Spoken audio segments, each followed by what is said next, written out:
Hello दोस्तों, कैसे हैं आप सब? How are you? अच्छे ही होंगे, दुआ करते हैं अच्छे ही हों। थोड़ा सा माहौल ऐसा ही चल रहा है, बट डरिए नहीं। बस थोड़ा सा घर पे रहिए और अपने काम में लगे रहिए। ठीक है, वो एफएम वाले कहते हैं ना रोज, ये टाइम भी बीत जाएगा, ये समय भी बीत जाएगा। ऑब्वियसली बीतेगा, समय किसी के लिए रुकता नहीं है। ठीक है, इस बात का थोड़ा ध्यान रखिएगा। देखो, वो अच्छा कहते हैं समय किसी के लिए रुकता नहीं है, ये समय भी नहीं रुकेगा। तो आप इसको उस वे में तो ले ही रहे हो भाई, कोरोना भी जाएगा, लेकिन इस समय का यूटिलाइजेशन कर लो, क्योंकि ये समय भी बीत जाएगा। और आपके यूटिलाइजेशन के लिए हमारी पाइनियर की टीम बहुत मेहनत कर रही है। ठीक है, तो थोड़ा सा आप लोगों का साथ रहे, सहयोग रहे, अच्छे से आप लोगों को कुछ अच्छा मिले, इसके लिए हम सब बहुत मेहनत से कार्यरत हैं। ठीक है, अब हम देखो स्टडी पॉइंट पे बात करते हैं। हम बात कर रहे थे आपके कॉम्पटन इफेक्ट की, कॉम्पटन प्रभाव। कॉम्पटन हमने लास्ट लेक्चर में देख लिया था कि होता क्या है कि जैसे ही आप किसी मेटल सरफेस पे या एक्सरे इंसिडेंट करते हो, तो जो स्केटर्ड एक्सरे होती है, प्रकीर्णित एक्सरे होती है, उनकी वेवलेंथ इंक्रीज हो जाती है। This is nothing but Compton effect. अब क्लासिकल फिजिक्स की हमने बात की कि क्लासिकल फिजिक्स तो इसको समझा ही नहीं पाई। ठीक है, तो फिर हम क्वांटम सीन में लेके आए, और क्वांटम में भी कौन सा, पार्टिकल नेचर पे बात कर रहे हैं हम, क्योंकि क्लासिकल किस पे बात करती थी, आपके वेव नेचर पे। ठीक है, और यहां हम किस पर बात कर रहे हैं, आपके पार्टिकल नेचर पे बात कर रहे हैं। ठीक है, अब particle nature means E is equals to H nu, जो प्लांक ने कहा है कि लाइट का एमिशन और एब्जॉर्प्शन कैसे होता है, छोटे छोटे पैकेट्स में होता है, और उसी को आप क्या बोलते हो, क्वांटा या फोटोन। ठीक है, उस पर बात कर रहे हैं। अब मैंने आपको वैसे मैकेनिज्म बता दी थी कि एक्चुअल में वेवलेंथ इंक्रीज क्यों हो रही है। ठीक है, हमने क्या कहा था कि जो एक्सरे का जो फोटोन आता है, वो इलेक्ट्रॉन को क्या करता है, थोड़ी सी एनर्जी ट्रांसफर कर देता है। थोड़ी सी एनर्जी ट्रांसफर की तो जो स्केटर्ड जो एक्सरे हैं, जो प्रकीर्णित एक्सरे हैं, उनकी एनर्जी क्या होती है, डिक्रीज हो जाती है। और एनर्जी किसके प्रोपोर्शनल होती है, आपके फ्रीक्वेंसी के प्रोपोर्शनल होती है। एनर्जी डिक्रीज होने का मतलब है कि डायरेक्टली फ्रीक्वेंसी डिक्रीज हुई। And C is equals to nu lambda से हम जानते हैं कि फ्रीक्वेंसी और वेवलेंथ क्या होते हैं, इनवर्सली प्रोपोर्शनल होते हैं। अगर फ्रीक्वेंसी डिक्रीज हुई है तो वेवलेंथ क्या होगी, आपके इंक्रीज होगी। ठीक है, क्लियर है? ये बात हम कर चुके हैं लास्ट लेक्चर में। अब हम ये देख रहे हैं कि जो शिफ्ट हो रहा है, शिफ्ट मतलब लेमड़ा वेवलेंथ का आपने डाला, और प्रकीर्णित एक्सरे की वेवलेंथ कितनी है, लेमड़ा डैश, और लेमड़ा डैश ग्रेटर देन है आपके लेमड़ा से। ठीक है, तो जो शिफ्ट है, शिफ्ट मतलब लेमड़ा डैश माइनस लेमड़ा कि कितनी वेवलेंथ शिफ्ट हुई, जिसको आप बोलते हो कॉम्पटन विस्थापन। हम उसको कॉम्पटन शिफ्ट भी बोलते हैं। ठीक है, तो कॉम्पटन शिफ्ट और कॉम्पटन विस्थापन का हमें फॉर्मूला लेना है। बहुत अच्छा फॉर्मूला है, बड़े बड़े कंपटीशन में खूब क्वेश्चन पूछे जाते हैं, नेट तरीके में बहुत मतलब हॉट टॉपिक है। आप ये मान के चलो क्वांटम का नेट में क्वेश्चन आने के लिए कॉम्पटन इफेक्ट, बहुत अच्छे न्यूमेरिकल्स बनते हैं, कंसेप्चुअल न्यूमेरिकल्स बनते हैं। तो कॉम्पटन शिफ्ट का हम फॉर्मूला फाइंड करेंगे इस लेक्चर में। अब कॉम्पटन शिफ्ट का फॉर्मूला फाइंड करने के लिए हम वापस उसी मैकेनिज्म पे चल रहे हैं जो हमने कॉम्पटन इफेक्ट को समझाने के लिए यूज की थी। ठीक है, देखो, ये एक इलेक्ट्रॉन है मेटल सरफेस के अंदर, और हम अभी ऐसा मान रहे हैं कि इलेक्ट्रॉन कैसा है, रेस्ट पोजीशन में है। जब इलेक्ट्रॉन रेस्ट पोजीशन में है तो इसका मोमेंटम, संवेग कितना होगा, P इक्वल्स टू mv, और रेस्ट में है मतलब विराम अवस्था में है तो V इक्वल्स टू 0, तो संवेग कितना होगा इसका, 0। और ऊर्जा की होगी, ऊर्जा क्या होगी, E equals to mc square. Einstein के फॉर्मूले से mc स्क्वायर होती है, m की जगह हम नोटेशन ले रहे हैं m नोड, जहां m नोड रेस्ट मास है इलेक्ट्रॉन का, विराम द्रव्यमान। ठीक है, तो इलेक्ट्रॉन की विराम द्रव्यमान ऊर्जा कितनी होगी, E बराबर m नॉट c स्क्वायर, ये इनिशियल पोजीशन में है। ठीक है, ये बात समझ में आ रही है आपको? अब देखिए, हमने इस इलेक्ट्रॉन के ऊपर क्या किया, एक एक्सरे का फोटोन आपतित किया, इंसिडेंट किया। फोटोन की एनर्जी कितनी, E equals to H nu, और उसका मोमेंटम संवेग कितना होगा, एच न्यू अपॉन सी। ये हमने इंसिडेंट किया। अच्छा, कई बच्चों को डाउट होगा कि संवेग P इक्वल्स टू mv होता है, तो ये फॉर्मूला कहां से आया? ठीक है, देखिए, आइंस्टीन के फॉर्मूले से हम जानते हैं E is equals to mc square, और E इज इक्वल्स टू क्या होता है आपके पास, H nu is equals to mc square. एक सी को यहां बटा में ले आऊं तो क्या मिलेगा, h nu is equals to mc, और फोटोन की वेलोसिटी कितनी होती है, वेलोसिटी ऑफ लाइट के इक्वल, तो P स्क्वायर क्या होता है mv, और फोटोन के लिए mc क्या होगा आपके पास, P के इक्वल। तो यहां से देखो P कितना मिल रहा है आपको, एच न्यू अपॉन सी। ये इस तरीके से आता है, ध्यान रखना। ठीक है, हम फोटोन की बात कर रहे हैं इसलिए यहां अपॉन में सी है। ठीक है, तो ये फोटोन का मोमेंटम आपके और ये फोटोन की एनर्जी। क्लियर है? अब देखिए हम इसी पे बात करते हैं वापस कि ये जैसे ही आपने इस पर इंसिडेंट किया, इन दोनों के बीच में इंटरेक्शन हुआ, एनर्जी एक्सचेंज, मान लो इंटरेक्शन कई टाइप के होते हैं, फोर्स इंटरेक्शन होता है, एनर्जी एक्सचेंज होती है, किसी भी टाइप का कोई भी इंटरेक्शन हुआ, इंटरेक्शन के बाद एनर्जी का लेन देन हुआ। आप तो इसे समझो एनर्जी का लेन देन, एनर्जी के लेन देन के बाद इलेक्ट्रॉन तो यहां से थीटा एंगल बनाते हुए यहां चला गया और आपके एक्सरे जो प्रकीर्णित हुई है, स्कैटर्ड एक्सरे, वो फाई एंगल पे इधर चली गई। ठीक है, जो एक्सरे इधर गई उसकी फ्रीक्वेंसी बदलेगी क्योंकि उसकी एनर्जी बदल गई, तो उसकी एनर्जी कितनी लेनी हमने, E equals to H nu dash, और मोमेंटम कितना हो गया, h nu dash by c, as it is ऐसे जैसे इसका लिखा था।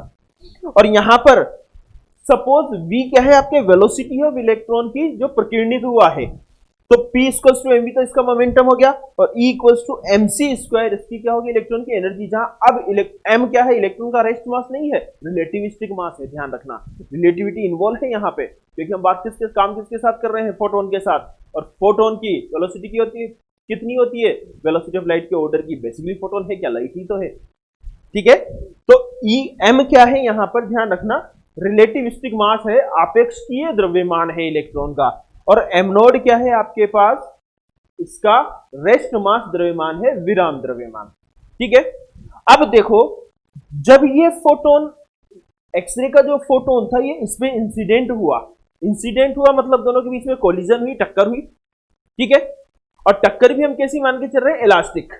ठीक है, हम ऐसा मान रहे हैं कि ये जो इनके बीच में जो कोलिजन थी वो कैसी थी आपके, इलास्टिक। अगर इलास्टिक कोलिजन थी तो फिर टोटल लीनियर मोमेंटम क्या होगा आपके, क्या होगा टोटल लीनियर मोमेंटम, कंजर्व होगा। ठीक है, आ रही है बात समझ में? थोड़ा सा रिकॉल किया करो, हम आपको इतना सा गैप इसलिए देते ताकि आपका माइंड थोड़ा सा काम करे। ठीक है, आप भी थोड़ा उस बारे में सोचें। तो टोटल लीनियर मोमेंटम भी क्या होगा, कंजर्व, और टोटल एनर्जी भी कितनी होगी आपके, कंजर्व। ठीक है, तो दोनों चीजें आपके पास कंजर्व रहेंगी। अब ध्यान रखना कि यहां से जो ये दोनों प्रकीर्णित हुए हैं, एक थीटा एंगल पे हुआ है हॉरिजॉन्टल प्लेन से, एक फाई एंगल पे हुआ है, मतलब एक्स और वाई डायरेक्शन कंपोनेंट्स की बात हो गई। ठीक है, कंपोनेंट्स की बात हो गई, तो आपको जो कंजर्वेशन लॉ लगाने पड़ेंगे, एक्स और वाई डायरेक्शन दोनों में लगाने पड़ेंगे। अब देखिए कंपोनेंट्स आप लिखते किसके लिए हो, वेक्टर क्वांटिटी के। मोमेंटम क्या है आपके पास, लीनियर मोमेंटम, रेखीय संवेग क्या है, वेक्टर क्वांटिटी है, सदिश राशि है। तो जब लीनियर मोमेंटम कंजर्वेशन लगाओगे तो आप कहां लगाओगे, एक्स और वाई डायरेक्शन दोनों में। ठीक है, लेकिन एनर्जी, कुल ऊर्जा क्या होती है, ऊर्जा क्या होती है आपकी, स्केलर क्वांटिटी होती है, अदिश राशि होती है, और अदिश राशियों के कंपोनेंट नहीं लिखे जाते। इसलिए ध्यान रखना कि कुल ऊर्जा संरक्षण लगाओगे तो एक ही बार लगेगा, जबकि मोमेंटम का कंजर्वेशन आपको एक्स डायरेक्शन और वाई डायरेक्शन दोनों में लगाना पड़ेगा। ठीक है, तो कॉम्पोनेंट शिफ्ट का फॉर्मूला निकालने के लिए हम ये यूज करते हैं। डायग्राम आपको समझ में आ गया? आपको इस डायग्राम की थ्योरी वैसे से लिखनी है। माना एक मेटल सरफेस है जिसमें इलेक्ट्रॉन को विराम अवस्था में माना गया है। Let us consider a metal surface in which electron is at rest. ठीक है, when we now we incident a photon of x-ray is of energy equals to h nu on this electron on this metal surface। अब हम E equals to h nu ऊर्जा का एक x ray photon इस पर आपतित करते हैं। After the incidence there is a interaction between them. आपतन के पश्चात दोनों के मध्य अंतःक्रिया होती है और उस अंतरक्रिया के फलस्वरूप एक फाई डायरेक्शन में चला जाता है, एक थीटा डायरेक्शन में चला जाता है। ठीक है, इस तरीके से आप क्या करेंगे, इसकी थ्योरी कंप्लीट करोगे जो हम शुरू में लिखते हैं ना, सपोज करके लेट अस कंसीडर। आई बात समझ में? अब देखिए, अब हम यूज कर लेते हैं एनर्जी कंजर्वेशन और लीनियर मोमेंटम कंजर्वेशन। ठीक है, तो देखिए now using energy conservation, energy conservation use करो। देखो कंजर्वेशन मतलब टक्कर से पूर्व कुल ऊर्जा, टोटल एनर्जी बिफोर कोलिजन, तथा टक्कर के पश्चात कुल ऊर्जा, टोटल एनर्जी आफ्टर कोलिजन। तो टक्कर से पूर्व कुल ऊर्जा कितनी है? एक तो E equals to H nu और दूसरी E equals to M naught C square. तो H nu plus M naught C square is equals to, दूसरी साइड कितनी है आपके पास? H nu dash plus M C square. ठीक है, तो यहां से M C square is equals to M naught C square plus H nu minus nu dash, equation 1। यहां तक कोई दिक्कत? ठीक है, देख लीजिए ये आपके पास क्या आ रही है? इक्वेशन 1। आराम से देखिए क्या ये सही है? ठीक है, अब देखिए एक्स डायरेक्शन में लीनियर मोमेंटम कंजर्वेशन लगा दें। ठीक है, तो using conservation of linear momentum in x direction. ठीक है, तो देखो आपतित जो एक्सरे है वो किस डायरेक्शन में आ रही है? एक्सरे में। तो मोमेंटम कितना है आपके पास? H nu upon c. ठीक है, प्लस पी इक्वल्स टू कितना है? 0 before collision is equals to after collision H nu dash upon c plus. ठीक है, मैं आपको थोड़ा सा डाउट डाल रहा हूं, ध्यान रखना। क्या लिखूं? P equals to m b. देखिए दोनों नहीं आएंगे। H nu dash upon c किस डायरेक्शन में बात कर रहे हैं? एक्स डायरेक्शन में। तो एक्स डायरेक्शन में कंपोनेंट क्या आएगा? H nu dash upon C cos theta plus M B cos theta. X direction के कंपोनेंट तो यही होंगे। आ रही है बात समझ में? ये आपकी इक्वेशन 2। ठीक है, चेक कीजिए एक बार। सॉरी, यहां पर फाई आएगा आपके, ये फाई वाली डायरेक्शन है। ठीक है, अब यहां से देखिए क्या मिलेगा आपको? M v c cos theta is equals to x nu minus nu dash cos phi, equation 2। ठीक है, यहां तक आप लिख लीजिए। इसके बाद हम दोबारा आगे कंटिन्यू करते हैं। ठीक है, देखिए यहां पर फाई आएगा, थोड़ा सा ये मिस्टेक है, ये इक्वेशन 2। अब फिर आगे लेते हैं इसको। Using linear momentum conservation in Y direction, Y दिशा में संवेग संरक्षण के नियम से। अब देखिए बिफोर कोलिजन वाई डायरेक्शन में कोई आपको संवेग मिल रहा है, मोमेंटम मिल रहा है, ये एक्स से आ रही थी, यहां पर कितना है? 0। तो बिफोर कोलिजन कितना है? 0 is equals to after collision H nu dash by C, और वाई डायरेक्शन में लोगे तो साइन फाई। ठीक है, तो H nu dash by c sine phi minus m b sine theta. ठीक है, अब देखिए माइनस क्यों यूज किया बीच में? कि इन दोनों के एक्स कंपोनेंट तो किस डायरेक्शन में जाएंगे? आपके एक्स डायरेक्शन में। लेकिन इसका वाई कंपोनेंट किस डायरेक्शन में मिलेगा आपको? इस डायरेक्शन में। और इसका वाई कंपोनेंट किस डायरेक्शन में मिलेगा आपको? इस डायरेक्शन में। और दोनों की डायरेक्शन क्या है? एक दूसरे के ऑपोजिट है, इसलिए हमने बीच में क्या यूज किया है? आपके माइनस यूज किया है। ठीक है, तो यहां से देखिए m b c sine theta is equals to H nu dash upon c sine phi, equation 3।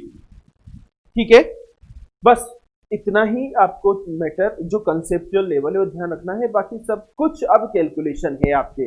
ठीक है, देखो मैं आपको फिर रिकॉइल करवा दूं कि आपने किया क्या। सबसे पहले तो आपने एनर्जी कंजर्वेशन लगाया है। एनर्जी आपके स्केलर क्वांटिटी है, इसलिए कोई डायरेक्शन की बात नहीं होगी, आपने डायरेक्ट यूज कर लिया।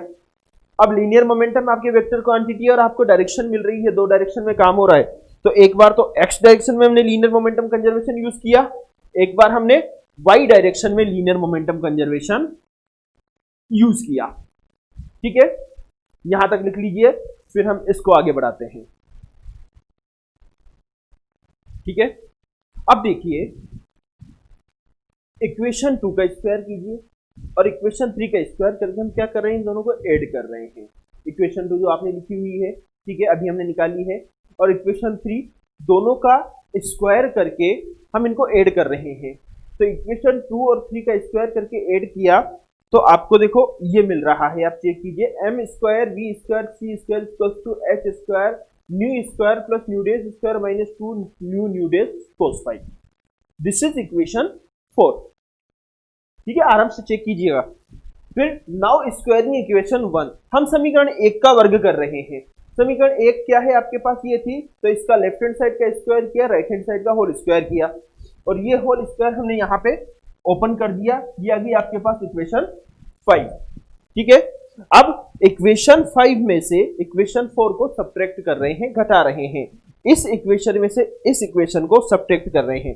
तो देखिए इक्वेशन 5 में क्या है, एम स्क्वायर सी 4, यहां क्या है एम स्क्वायर सी स्क्वायर, तो एम स्क्वायर सी 4 हमने क्या किया, कॉमन ले लिया, तो क्या बचेगा 1 minus B square upon C square.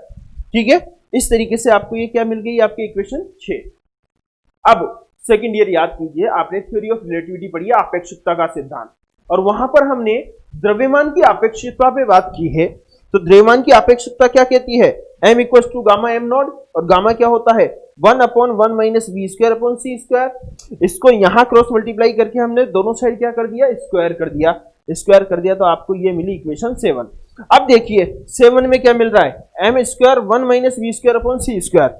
6 में क्या मिल रहा है, m square 1 minus B square upon C square. इस फैक्टर की जगह हम क्या रख सकते हैं, एम नोड स्क्वायर।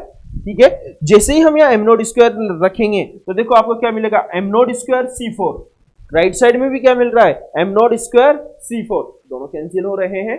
ठीक है, तो अब हम 6 और 7 को आगे यूज करते हैं, उससे पहले आप एक बार पॉज करके इस चीज को अच्छे से लिख लीजिए। ठीक है, ठीक है, अब देखिए हम इक्वेशन 7 से वैल्यू कहां पुट कर रहे हैं, इक्वेशन 6 में। तो now using equation 7 in equation 6, जैसे वैल्यू पुट की, यहां पर क्या मिल गया आपको, m naught C square is equal to right hand side ऐसे कैसे ही है। अब देखिए ये आपकी लेफ्ट हैंड साइड में से ये दोनों टर्म कैंसिल हो रही है। ठीक है, कैंसिल होने के बाद हमने क्या किया है कि हम इसको इक्वल्स टू के इधर उठा के ले आए, तो ये पॉजिटिव हो गया, जो कैंसिल हो रहा था कैंसिल हो गया। हमने यहां से वैल्यू किसकी निकाल ली, nu minus nu dash upon nu dash की। ये वैल्यू क्या है आपके पास, ये। अब देखिए यहां से ये स्टेप कैसे आई, because c is equal to क्या होता है, न्यू लेमड़ा, तो यहां से लेमड़ा इज इक्वल टू क्या मिलेगा, c अपॉन न्यू।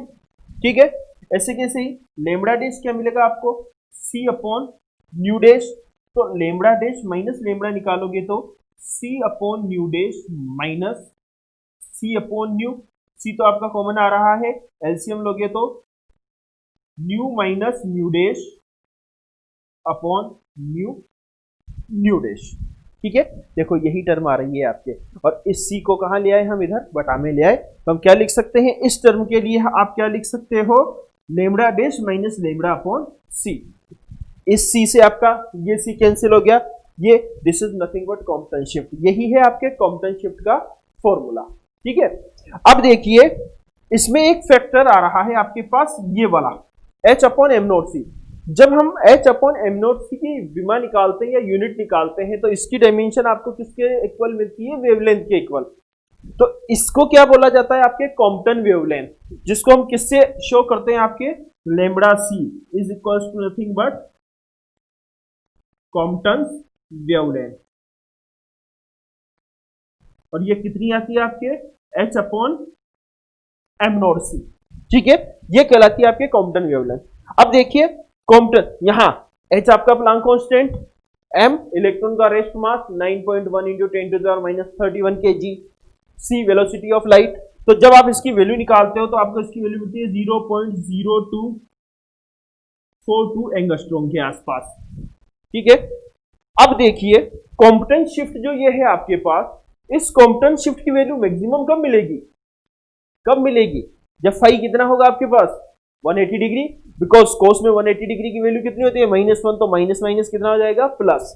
तो आपको जो मैक्सिमम शिफ्ट होता है वेवलेंथ में वो कितना होगा, इसका डबल होगा, क्योंकि इसकी वैल्यू कितनी है आपके इतनी, और उसको किससे मल्टीप्लाई करोगे, आपके इससे करोगे, ठीक है, ये है आपके पास कॉम्पटन इफेक्ट, जिसको हमने प्लांक के E equals to H nu मतलब लाइट की पार्टिकल नेचर की हेल्प से सक्सेसफुली डिफाइन कर दिया, एक्सप्लेन कर दिया। ठीक है, तो आप इस चीज को लिख लीजिए, ध्यान रखना ये कॉम्पटन शिफ्ट का फॉर्मूला है, ये आपके कॉम्पटन वेवलेंथ कहलाती है, जिसकी वैल्यू इतनी होती है, तो मैक्सिमम शिफ्ट कितनी हो सकती है 5 = 180 डिग्री का। ठीक है, इसके आगे की बात, अब आपके एक इफेक्ट बचा हुआ है। देखो हमने फोटो इलेक्ट्रिक इफेक्ट पढ़ लिया, प्रकाश विद्युत प्रभाव, हमने कॉम्पटन इफेक्ट पढ़ लिया। अब क्या बच रहा है आपके ब्लैक बॉडी रेडिएशन, कृष्णिका विकिरण। हम आगे के नेक्स्ट लेक्चर्स में उसको डिस्कस कर लेते हैं। फिर उसके बाद एक छोटा सा टॉपिक है आपके इस यूनिट में, हाइजेनबर्ग अनसर्टेनिटी प्रिंसिपल, वो डिस्कस करेंगे, जिसमें आपकी यूनिट खत्म हो जाएगी। ठीक है, अच्छे तरीके से पढ़ते रहिए। अभी जो आपके फॉर्मूलेज आते जा रहे हैं, फोटो इलेक्ट्रिक इफेक्ट में आ रहे हैं, ये आ रहे हैं, मैं आपको इन पे न्यूमेरिकल की एक्सरसाइज दूंगा बीच में आपको एक वीडियो में। ठीक है, आपको वो उसकी प्रैक्टिस करनी है, और प्रैक्टिस करके वैसे तो आपसे सॉल्यूशन हो जाएंगे अगर आप अच्छे से पढ़ रहे हो, फिर भी आपको क्वेरी रहे तो आप हमें लिख के भेज दीजिएगा, हम उसके लिए आपको सॉल्यूशन करवाने के लिए एक अलग से वीडियो डाल देंगे। ठीक है, तब तक अपना ख्याल रखिए, घर पे रहिए। Thank you so much.